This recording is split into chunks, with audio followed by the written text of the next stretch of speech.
But let's start with Manchester United and the news that we brought you a couple of hours ago. Casemiro will leave Old Trafford at the end of his contract this summer. Well, he spent 4 seasons at United. He's won the Carabao Cup and the FA Cup, and he's had this to say about leaving. I will carry Manchester United with me throughout my entire life. We still have a lot to fight for together. My focus will, as always, remain on giving my everything to help our club succeed.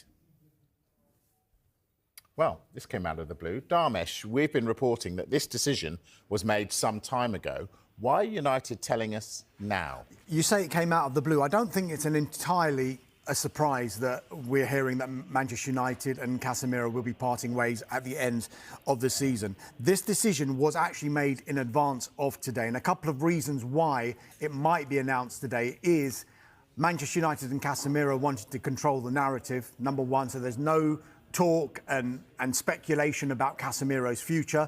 And I guess for Casemiro himself, it gives him clarity because there's a World Cup at the end of the season. He will then be in a position where he knows where his future is going to be because his representatives will no doubt be able to speak, well, they can already speak to clubs outside England ahead of signing a pre-contract agreement if he wanted to do that, or come the end of the season, just focus on the World Cup and then look at every option that he has got and then make an informed decision with all of the choices that he might have at that point. Another reason that Manchester United probably are looking at this situation and thinking, do you know what? We know we've got an option to extend Casemiro's deal for a further year, but he is one of the highest earners at Manchester United. And I think that could have played a huge part in Manchester United deciding, actually, we need to start moving forward once Casemiro has left, because he's not, clearly with his age, not going to be part of the long-term plans for Manchester United. So maybe this is the time to say, right, thank you for your service. It's time to move on, and we can then reinvest those wages, those big wages, on another player when we do make those signings. All right, so on that note then, what does this mean for their transfer plans? Nothing immediately. Their immediate plans in terms of what they look to do in this winter window remain unchanged. We've been reporting their main priority in 2026 is signing 1, if not 2, top central midfielders. With Casemiro departing, you'd suggest perhaps they'd be looking at 2 rather than 1 now, though saying that, there was perhaps always an expectation that Casemiro would be departing this summer because he turns 34 next month, and as Dharmesh was saying there, in terms of those wages, he's in a position whereby he's one of the highest earners at the football club right now, and Manchester United do not want to be seen to pay these extortionate wages anymore. Their focus remains signing these top central midfield players in the summer. We know they'll be more gettable then. They'll be easier to do those deals unless there's a unique market opportunity whereby somebody like Carlos Baleba, Elliot Anderson, Adam Wharton or João Gomez became available now. But the situation they're in, the situation their clubs are in, makes it very unlikely that those clubs want to sell those players at this stage of the season. Casemiro has enjoyed a really, really good period for Manchester United of late. It was felt that maybe 18 months ago he wasn't going to be a player that would feature for Manchester United. It was felt by some pundits that his legs had gone and the football had left him. Well, he's shown in recent time he still has a key role to play for Manchester United. United don't want to commit to those type of wages, but saying that, the replacement won't be cheap. Football correspondent Rob Dorset has the news. Rob. Mike, significant breaking news and exclusive breaking news we have for you on the transfer show this evening. I can tell you that Manchester United are ready to open contract talks with Kobbie Mainoo over a new lucrative deal. Now, those talks haven't started yet, but there has been initial contact with Mainoo's representatives, I understand, with a plan to sit down and go through the details of a contract in much more comprehensive terms. And you mentioned Casemiro there because it's a very significant time, isn't it? On the day that Manchester United have announced that Casemiro will be leaving the club at the end of the season, at the age of 34 he will be by then, it's now very, very clear that Manchester United want to tie down another midfielder, one who is much, much younger, only 20 years old, and one who Manchester United see as absolutely key to the club's future. Now, of course, because Mainu came through the club's academy and achieved so much and risen so quickly, his wages right now in his current deal are not very high at all. Compared with the rest of his teammates, he's on a significantly lower salary.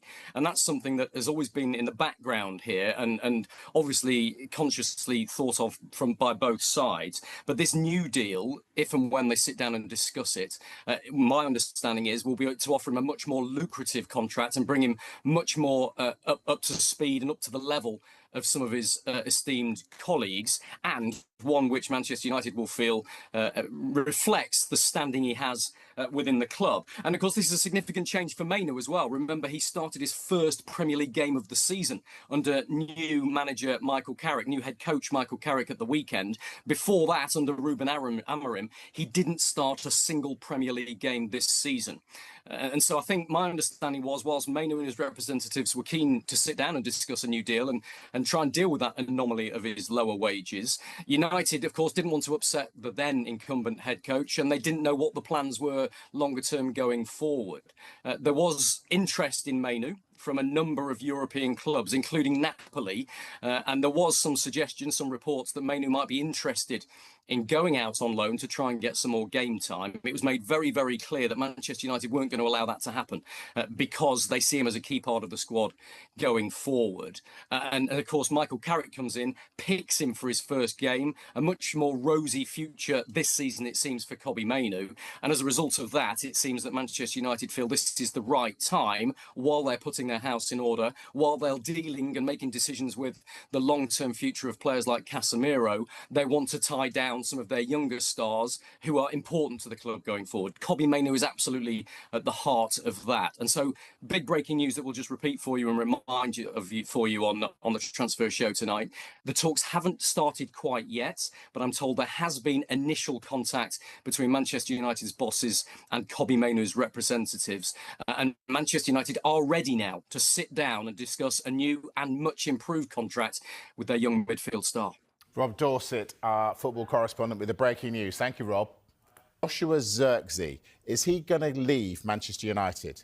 I think at this moment in time it feels unlikely. I don't think Manchester United are in a position where they want to let any players go. And if players are to depart, then they'd be looking for significant money for them, or if there was a loan guarantee of some money at the end of the loan deal. But we understand, according to our colleagues at Sky in Italy, that Roma are going to begin preparing a proposal to Manchester United to sign Joshua Zirkzee. They've been waiting whilst United have been dealing with situation with players at AFCON and, of course, the head coach situation. But now things have settled down. They feel there potentially is a window to act now.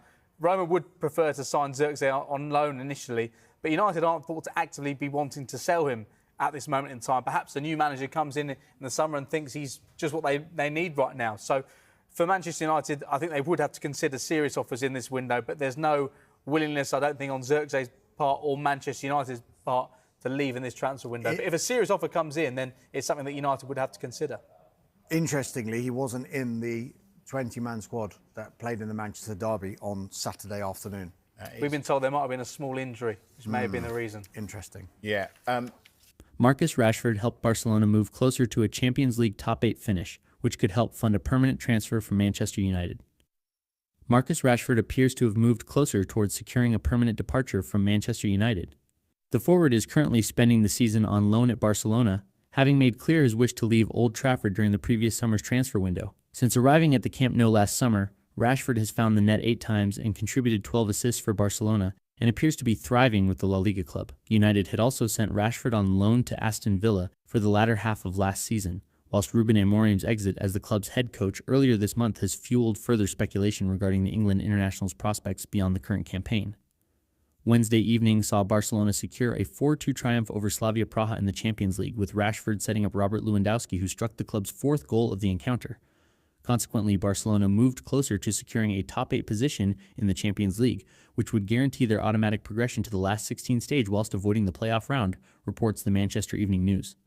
Barcelona currently sit 9th in the league phase table with 1 fixture remaining, trailing 8th place Chelsea alongside Paris Saint-Germain 6th and Newcastle 7th, all separated purely by goal difference. In contrast, Barcelona sit level on goal difference with just Sporting Lisbon, Manchester City, Atletico Madrid and Atalanta ahead of them, whilst numerous clubs remain in contention for a top 8 finish. Barcelona hold the option to secure Rashford from United this summer for approximately £26 million, though a permanent transfer may hinge on whether the Spanish Giants can generate funds through player departures or prize money from the current campaign. Rashford's assist against Slavia Praha proved vital in Barcelona securing 3 crucial points, potentially helping the club's progression in the Champions League and, significantly for Rashford, the financial rewards that would follow for Barca. The La Liga Giants have already made over £7.3 million alone just from their 4 Champions League wins and 1 draw, and will be guaranteed another £815,000 if they secure their place in the knockout rounds. Rashford confirmed earlier last month that he would welcome staying at Barcelona past his loan spell away from United, hinting that his Old Trafford career may soon reach its conclusion.